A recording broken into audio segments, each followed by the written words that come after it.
Good morning students. आज के video lecture में जो हम टॉपिक पढ़ने जा रहे हैं ऑक्सीडाइजिंग एजेंट का, वो है सेलेनियम डाइऑक्साइड।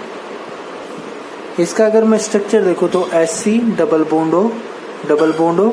ये जो सेलेनियम होता है ये +4 ऑक्सीडेशन स्टेट में होता है। सेलेनियम डाइऑक्साइड जो होता है ये बहुत ही सेलेक्टिव रिएजेंट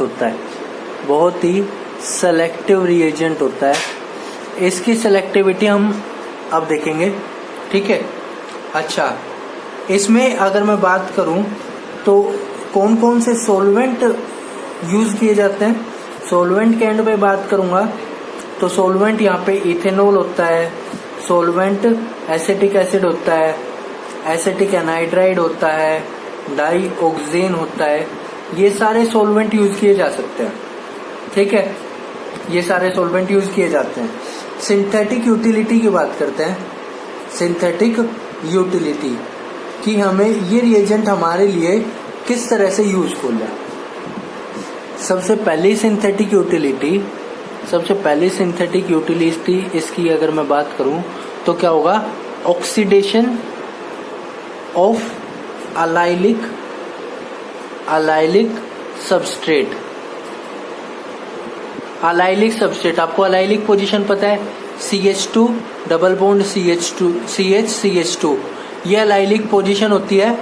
ये सेलेनियम डाइऑक्साइड क्या करता है, सेलेनियम डाइऑक्साइड इस अलाइलिक पोजीशन का ऑक्सीडेशन करता है, ठीक है। इस अलाइलिक पोजीशन का ऑक्सीडेशन करके यहाँ करेगा क्या, यहाँ पे एक OH लगा देगा। मतलब इसकी पहली सिंथेटिक यूटिलिटी क्या है, इसकी पहली सिंथेटिक यूटिलिटी ये है कि सेलेनियम डाइऑक्साइड किस काम आता है, सेलेनियम डाइऑक्साइड किसी भी एलाइलिक कंपाउंड को अलाइलिक अल्कोहल में कन्वर्ट करने के काम आता है। किसी भी अलाइलिक कंपाउंड को किस में कन्वर्ट कर देता है, अलाइलिक अल्कोहल में। जैसे अलाइलिक कंपाउंड ले लूं तो यहाँ पे क्या लगा देता है, OH लगा देता है, इसको अलाइलिक अल्कोहल में कन्वर्ट कर देता है। किस मैकेनिज्म से करता है उसकी बात करते हैं। देखना एक बार, मैं एक एग्जांपल लेता हूँ। मैं ऐसे लेता हूँ, यहाँ R, ठीक है, और ये CH3। देखो ये अलाइलिक कार्बन है, कौन सा वाला, ये वाला। अगर मैं यहाँ पे सेलेनियम डाइऑक्साइड डालता हूँ तो क्या होगा, इस अलाइलिक पोजीशन पे सेलेनियम डाइऑक्साइड के प्रेजेंस में क्या होगा, यहाँ पे बन जाएगा CH2OH, ठीक है। ये अलाइलिक अल्कोहल बन जाएगा। ये क्या बन गया, अलाइलिक अल्कोहल बन गया, ठीक है। यहाँ पे पॉसिबिलिटी और भी होती है, लेकिन अलाइलिक अल्कोहल्स जो बनता है उसको मेजरली बना हुआ माना जाता है। सेलेनियम डाइऑक्साइड कैसे करेगा, देखना। सेलेनियम डाइऑक्साइड को मैं ऐसे लिखूंगा, डबल बॉन्ड O। हम बात कर रहे हैं मैकेनिज्म की कि अलाइलिक अल्कोहल बनेगा कैसे, देखना। और मैंने क्या लिया था, CH2H डबल बॉन्ड R, ठीक है, ये लिया था। मैकेनिज्म में देखना, यहाँ पे सबसे पहले होगी इन रिएक्शन एक पेरिसाइक्लिक रिएक्शन होती है। देखना कैसे, ये डबल बॉन्ड क्या करेगा, इस हाइड्रोजन पे अटैक करेगा, तो ये इलेक्ट्रॉन पेयर कहाँ जाएगा, इस कार्बन और इस कार्बन के बीच में, और ये इलेक्ट्रॉन पेयर फिर अटैक करेगा इस सेलेनियम पे। क्या बनेगा यहां से, देखना, CH2 डबल बॉन्ड, ठीक है। यहां इस कार्बन से जुड़ गया सेलेनियम पे एक है OH और यहाँ है डबल बॉन्ड। इसको मैं ऐसे लिखूंगा, देखना, इसको मैं ऐसे लिखूंगा कि CH2 डबल बॉन्ड, यहाँ पे R है यहाँ पे, ठीक है। सेलेनियम एक OH, अच्छा ये डबल बॉन्ड O है ना, सेलेनियम डबल बॉन्ड O।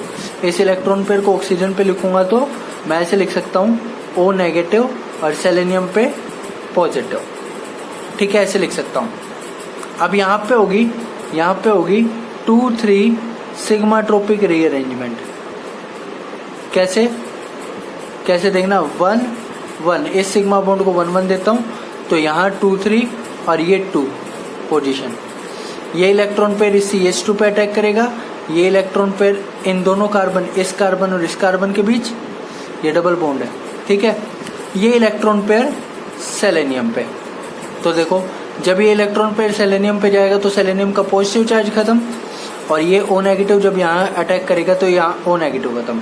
मैं इसको फिर से लिखता हूँ, देखना R, उसके बाद यहाँ आ गया डबल बॉन्ड 1 और 2 के बीच में, यह आ गया CH2, इस CH2 पे क्या जुड़ गया O, इस ऑक्सीजन पे क्या जुड़ा हुआ है SCOH।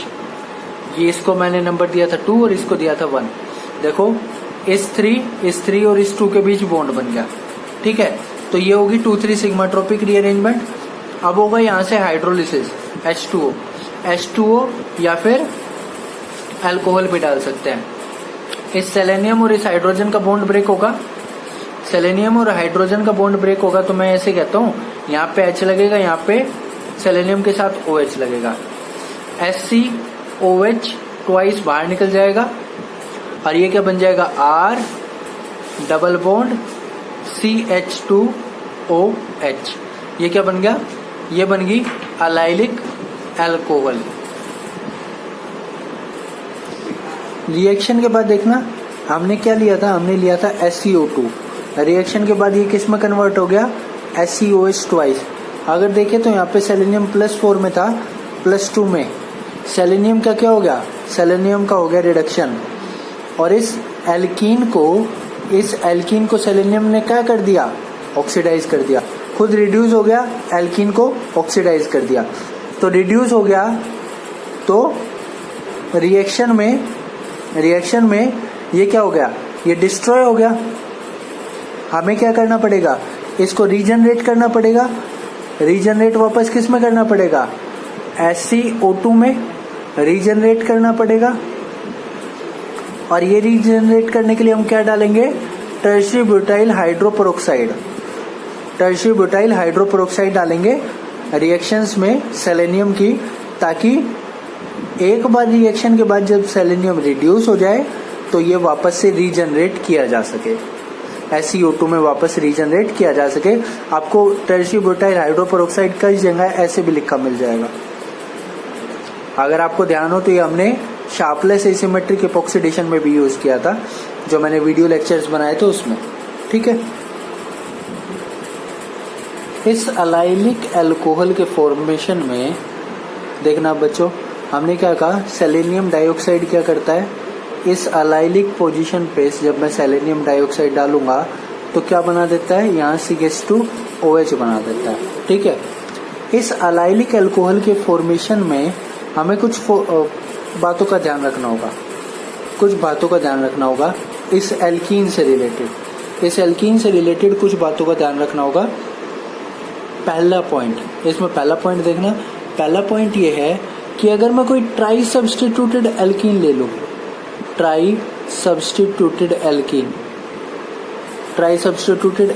लूं, जैसे देखो ये मोनो सब्स्टिट्यूटेड एल्कीन है, ट्राई सब्स्टिट्यूटेड एल्कीन का मतलब ये डबल बॉन्ड ले लिया, ठीक है। यहाँ पे एक CH3 ले लूँ, यहाँ पे दूसरा CH3 ले लूँ, यहाँ पे तीसरा CH3 ले लूँ, और ये एक H ले लूँ, ठीक है।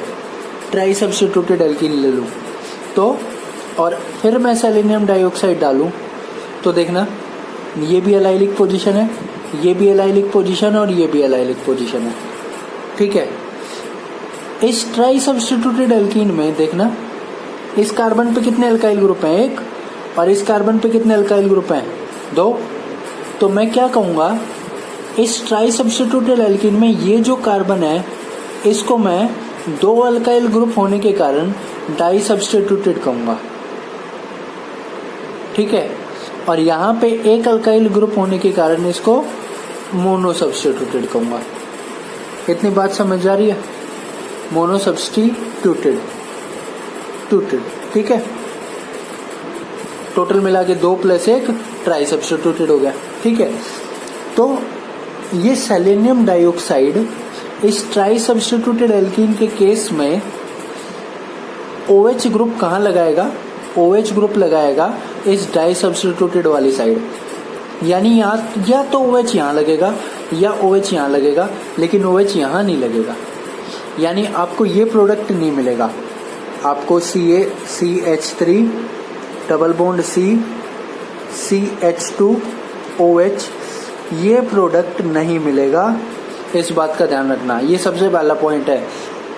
सबसे पहला पॉइंट क्या है, देखो अलाइलिक अल्कोहल बना रहा है मतलब ऑक्सीडेशन हो रहा है, और इस बात को मैं कहूँगा कि oxidation always takes place on di substituted side, ठीक है, di substituted side of double bond. इस बात को ध्यान रखना। इसमें एक एग्जांपल हो रहा गया, जैसे मैं ऐसा केस ले लूं, देखना CH3 डबल बॉन्ड CH2। अब देखना यहाँ पे कोई सब्स्टिट्यूएंट नहीं है, यहाँ पे कोई अल्काइल ग्रुप नहीं है, तो और ये डाई सब्स्टिट्यूटेड साइड है, तो इसी साइड पे क्या होगा, ऑक्सीडेशन होगा। इसी साइड से क्या बनेगा, एलाइलिक अल्कोहल बनेगा। या तो यहाँ OH लगा लो, यहाँ OH लगा लो, एक ही बात, ठीक है। अब मैं वापस इस एग्जांपल पे चलता हूँ। पहली बात तो मैंने क्या कही कि इस डाई सब्स्टिट्यूटेड साइड पे लगेगा OH, इस मोनो सब्स्टिट्यूटेड वाली साइड पे नहीं लगेगा, इस बात को ध्यान रखना। दूसरी बात करता हूँ, देखना CH3H। दूसरी बात देखना सेलेनियम, पहली बात तो मैंने क्या कही कि इस डाई सब्स्टिट्यूटेड साइड पे लगेगा। अब लगने की दो पोजीशन, एक ये और एक ये। अगर मैं ऐसे नंबर कर देता हूँ कि ये 1 है और ये 2 है। अगर मैं 1 पे लगाता हूँ तो देखना CH2OH, ठीक है, C double bond C CH3 और ये H, ठीक है।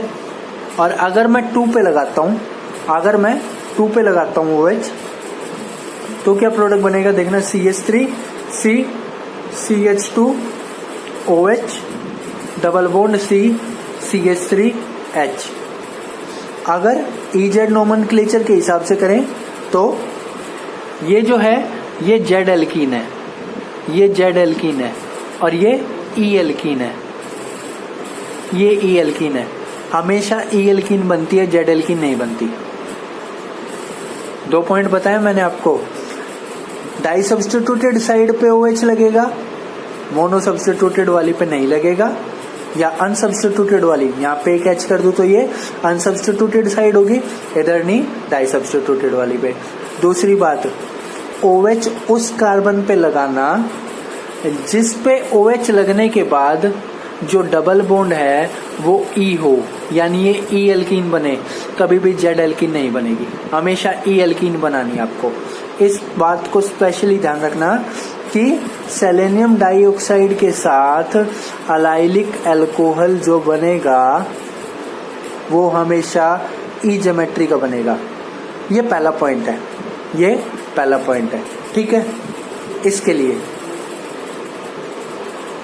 दूसरा पॉइंट देखना, अगर मैं कोई साइक्लिक रिंग एल्कीन का एग्जांपल ले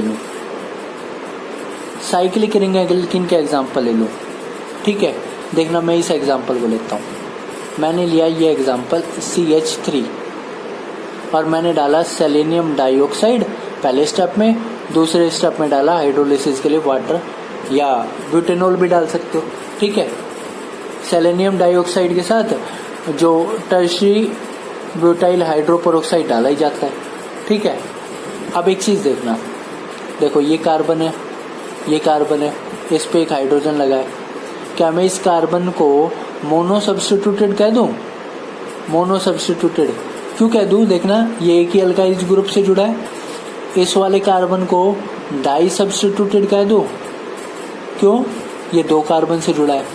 तो आपको पता है जो OH ग्रुप लगेगा सेलेनियम डाइऑक्साइड के साथ ऑक्सीडेशन होने पे, वो अभी मैंने आपको बताया कहाँ लगता है, डाई सब्स्टिट्यूटेड साइड पे लगता है, मोनो सब्स्टिट्यूटेड पे लगता नहीं है। तो वो OH ग्रुप कहाँ लगेगा?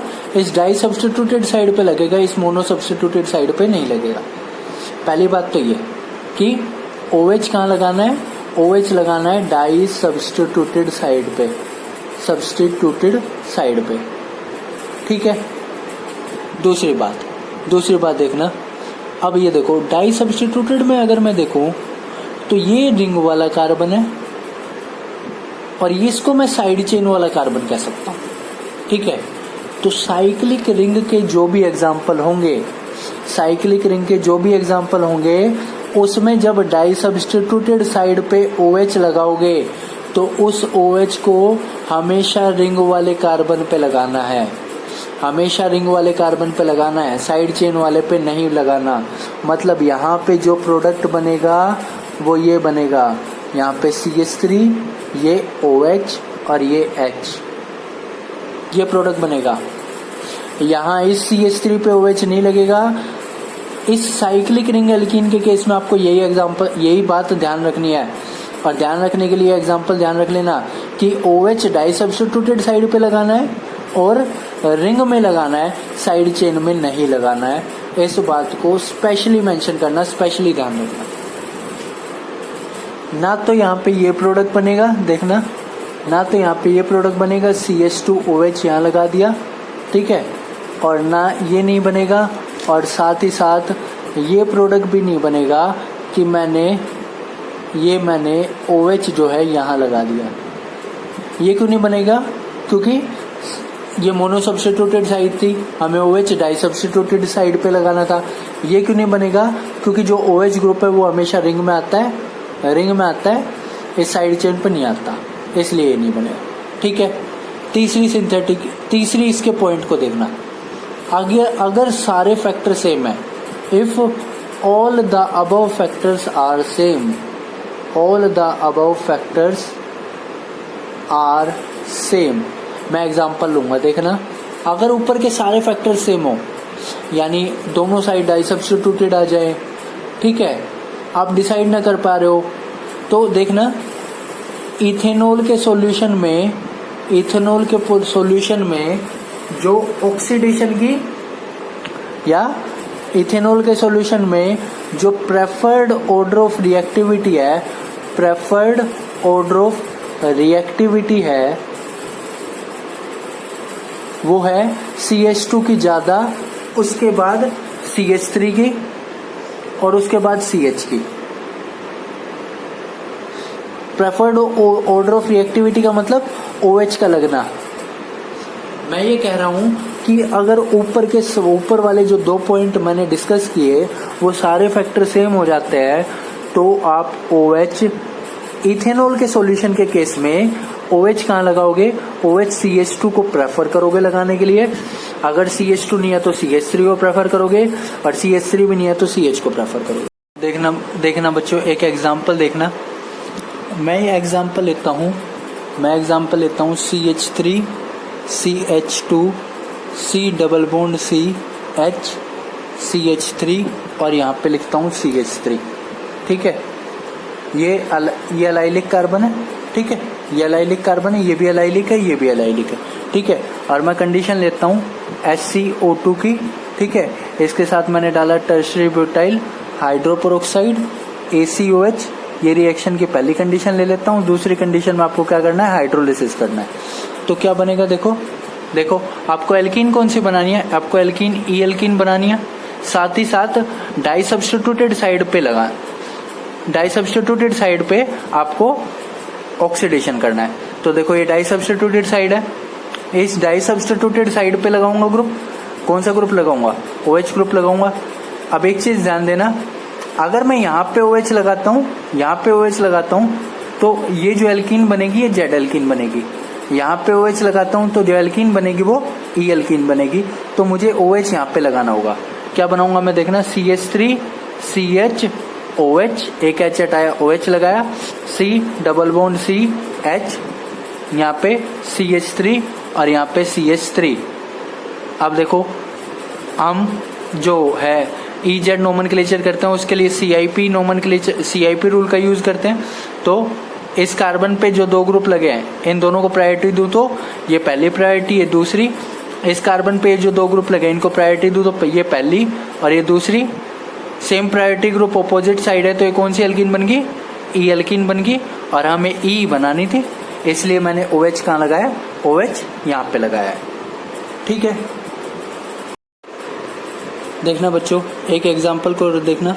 मैं एग्जाम्पल लेता हूँ CH3, यहाँ पे डबल बॉन्ड लेता हूँ, यहाँ पे लेता हूँ मैं CH2 और ये लेता हूँ CH3, और मैं यूज़ करता हूँ सेलेनियम डाइऑक्साइड का।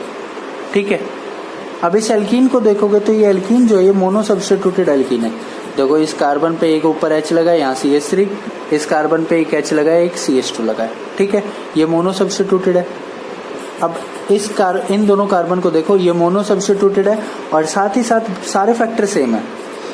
मैंने आपको एक बात बताई थी, जब सारे फैक्टर सेम हो तो आपको CH2 को प्रेफर करना है, उसके बाद CH3 को, और उसके बाद CH को। इसका मतलब क्या है? आप यहाँ पे देखो, इस CH2 को प्रेफर करोगे इन कंपैरिजन टू इस CH3। CH2 को प्रेफर करोगे तो OH कहाँ लगाओगे? यहाँ लगाओगे। क्या बनाओगे? CH3, C double bond C,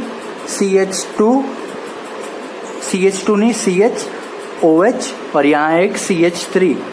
अच्छा, एक H यहाँ पे, इस पे एक H यहाँ पे, जैसे यहाँ पे एक H यहाँ पे और एक H यहाँ पे।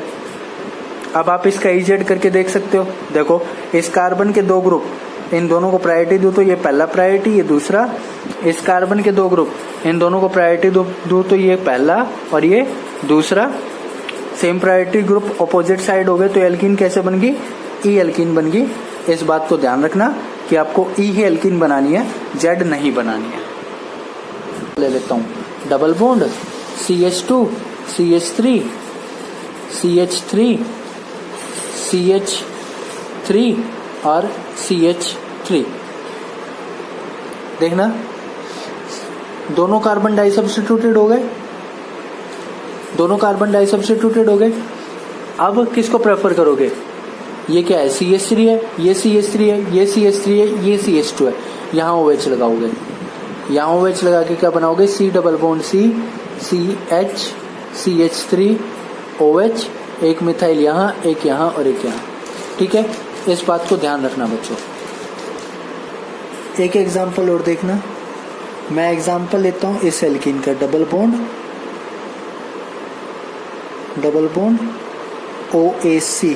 ठीक है, यहाँ पे डालता हूँ मैं SiO2 टर्शी ब्यूटाइल हाइड्रोपेरोक्साइड के साथ, और DCM डालता हूँ सोलवेंट। ठीक है, अब इस केस में देखना, इस केस में दो डबल बॉन्ड है। ठीक है, एक ये डबल बॉन्ड है, एक ये डबल बॉन्ड है। ये जो डबल बॉन्ड है ये इलेक्ट्रॉन विड्रॉइंग ग्रुप के पास है। ये क्या है? इलेक्ट्रॉन विड्रॉइंग ग्रुप है। इलेक्ट्रॉन विड्रॉइंग ग्रुप क्या करेगा? ये ग्रुप, ये OAC ग्रुप देखो, -I इफेक्ट इम्पोज करेगा इस डबल बॉन्ड पे। -I इफेक्ट से क्या करेगा? इलेक्ट्रॉन डेंसिटी को विड्रॉ करेगा। तो इस डबल बॉन्ड को कैसा बना देगा? इलेक्ट्रॉन डेफिशिएंट बना देगा। एक चीज और ध्यान देना, जो आपने SiO2 लिया था उसमें सेलेनियम कौन सी ऑक्सीडेशन स्टेट में था? +4। ठीक है, तो मैं इसको ऐसा मान सकता हूं कि सेलेनियम क्योंकि +4 में ये इलेक्ट्रोफाइल की तरह बिहेव कर सकता है। अगर ये इलेक्ट्रोफाइल की तरह बिहेव करेगा तो जो आपको एल्कीन का डबल बॉन्ड लेना है वो न्यूक्लियोफाइल की तरह बिहेव करना चाहिए। यहाँ पे इलेक्ट्रॉन डेंसिटी कम, तो जो दूसरा रिएक्टिंग सेंटर है उस पर इलेक्ट्रॉन डेंसिटी ज़्यादा। अब देखो दो डबल बॉन्ड है, ये इलेक्ट्रॉन डेफिशिएंट है, लेकिन ये इलेक्ट्रॉन डेफिशिएंट नहीं है, ये इलेक्ट्रॉन रिच है। क्यों? काफ़ी सारे सब्स्टिट्यूएंट है यहाँ पे। और अगर देखूंगा तो इस डबल बॉन्ड के हाइपर कंजुगेटिंग स्ट्रक्चर नो बनेंगे, नो हाइपर कंजुगेटिंग स्ट्रक्चर है। तो ये डबल बॉन्ड काफ़ी ज़्यादा इलेक्ट्रॉन रिच है। तो सेलेनियम डाइऑक्साइड से ऑक्सीडेशन या अलाइलिक पोजीशन पे OH लगाने का काम किस डबल बॉन्ड पे होगा? इस पे होगा, इस पे नहीं होगा। ठीक है, किस पे होगा? इस पे होगा। देखना, मैं एक बार दोबारा लिखता हूँ अब इसको। डबल बॉन्ड ये है, यहाँ H है। ठीक है, अब देखो OH कहाँ लगाया जा सकता है? यहाँ लगाया जा सकता है OH, और यहाँ लगाया जा सकता है। लेकिन OH कहाँ लगाया जाएगा? इस CH3 पे लगाया जाएगा, CH2OH। और ये बाकी का जो मॉलिक्यूल है ये ऐसे का ऐसे OAC ये बाकी का मॉलिक्यूल ऐसे कैसे। इस डबल बॉन्ड की प्रायोरिटी देके देख लो, ये 1 है, ये 2 है, ऊपर में ये 1 है, ये 2 है, सेम प्रायोरिटी ऑपोजिट साइड है, तो ये जेड एल्कीन बन गई OH के लगने के बाद।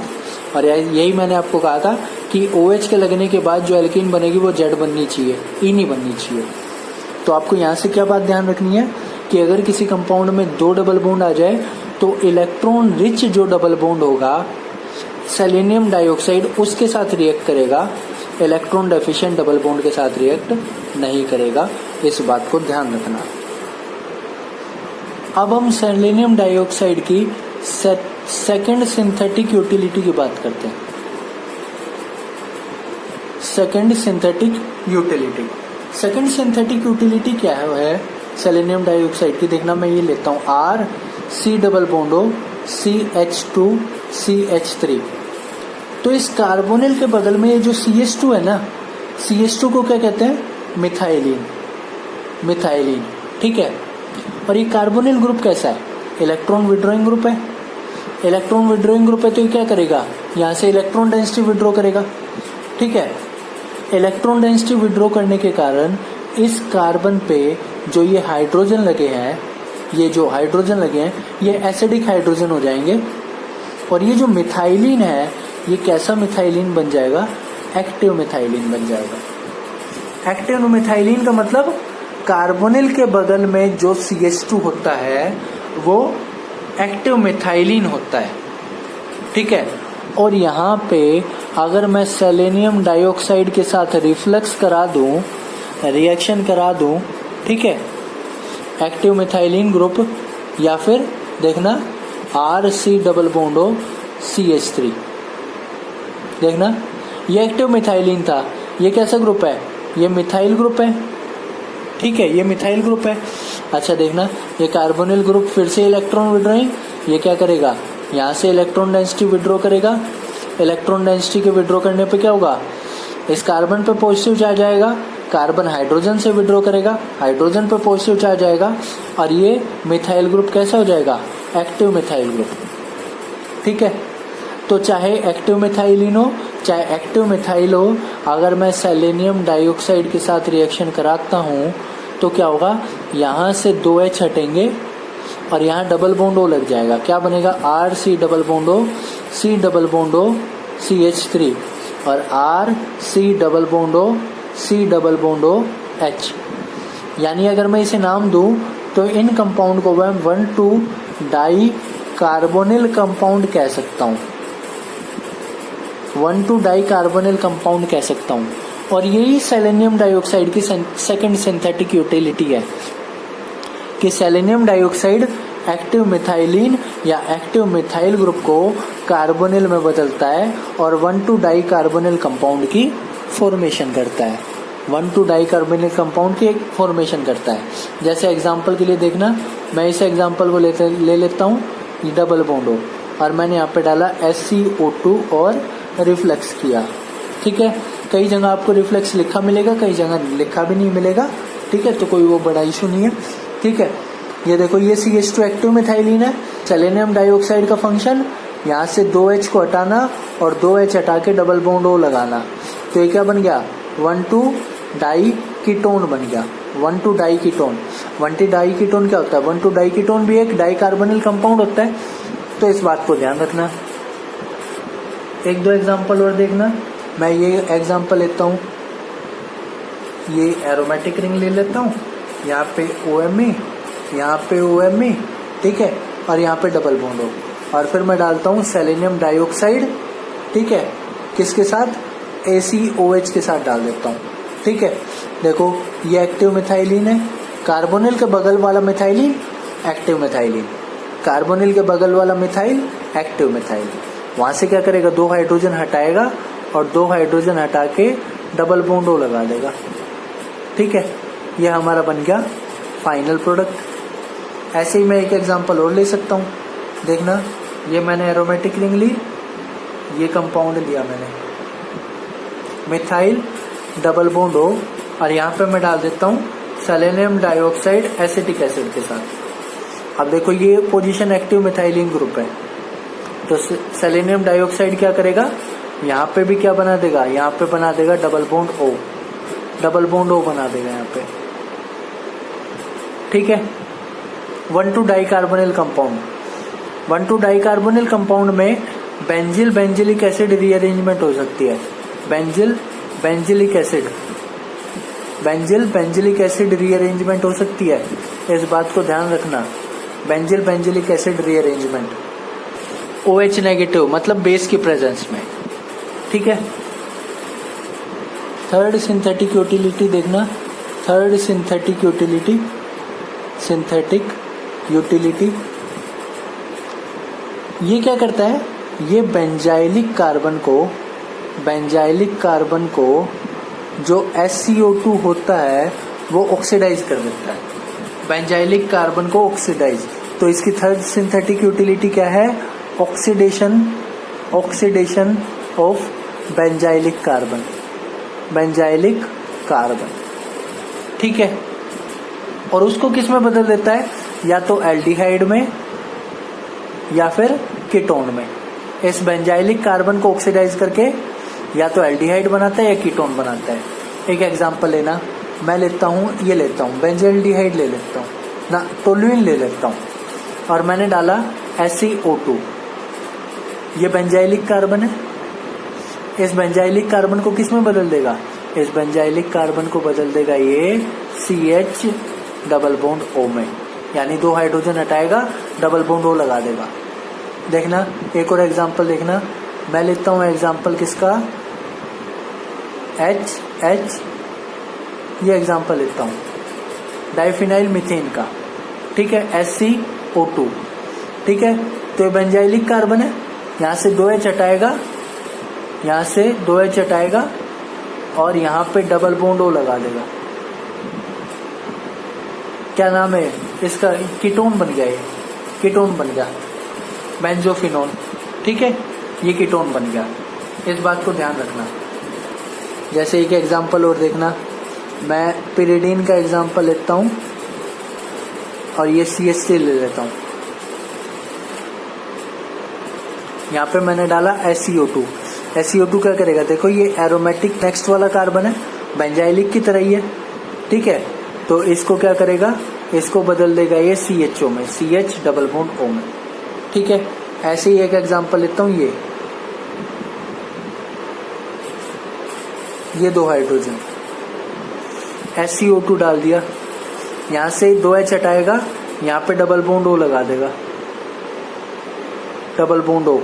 इसका नाम क्या है, ट्रोपोनोन कहते हैं। ये एरोमेटिक कंपाउंड है, एरोमेटिक की तरह बिहेव करता है। क्यों, ये इलेक्ट्रॉन पेयर ऑक्सीजन पे लेके जाओगे, यहाँ नेगेटिव यहाँ पॉजिटिव, अब ये 7 मेंबर रिंग होगी पॉजिटिव चार्ज के साथ, ये एरोमेटिक रिंग होगी, एरोमेटिक रिंग, ठीक है। तो बच्चों ये फंक्शंस थे, तो बच्चों ये फंक्शंस थे सेलेनियम डाइऑक्साइड के। बाकी काम पढ़ेंगे नेक्स्ट क्लास में।